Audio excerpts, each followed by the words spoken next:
Something twisted my brother's head clean off. I found out what it was. I wasn't the one that found Maddie.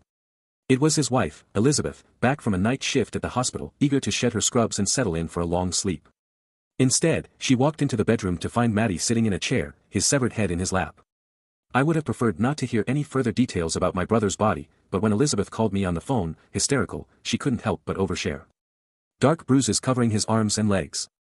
There was blood everywhere, soaking through his white t-shirt and striped pajama pants, pooling all around the wicker chair where he sat. The skin of his neck was frayed where it had been ripped apart, almost like a popped balloon.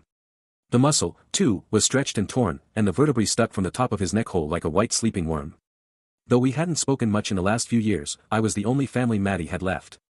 I caught the next flight to Boston and met up with Elizabeth at her parents' house. She started screaming as soon as she saw me. Or maybe she'd been screaming all day. Maybe I looked too much like my brother for her to handle.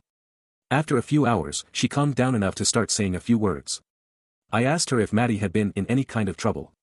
He'd been reckless in his late teens and early 20s, selling drugs on campus. It was small-time stuff, but he'd made a few bad enemies, guys that put a real scare into him one night that made him get out of the game altogether. There was nothing like that, she said. He's totally clean. Got a good job clearing out old houses. Like, when someone dies. He gets all the junk out, gets it sorted. Helps sort out the junk from the antiques, takes a commission of the sales. Does he skim? I asked. Maybe someone felt cheated. She shook her head. He buys the stuff he likes. But it's always a fair price. Everybody loved him. Everybody. The cops investigated, of course. But there were no leads. No evidence of a break-in. No one with a grudge. It was like Maddie had twisted his own head off and set it in his lap. One of the detectives mentioned that more than half of murders go unsolved. It seemed this would be one of them. Weeks passed, and I stuck around, trying to help Elizabeth put her life back together. Even after the police were done scouring her place, she refused to go back in. We hired some people to clean up the blood, but they told me there was only so much they could do.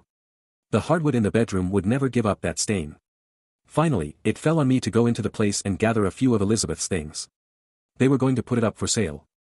She was still in pieces, planning to move back in with her parents, probably permanently.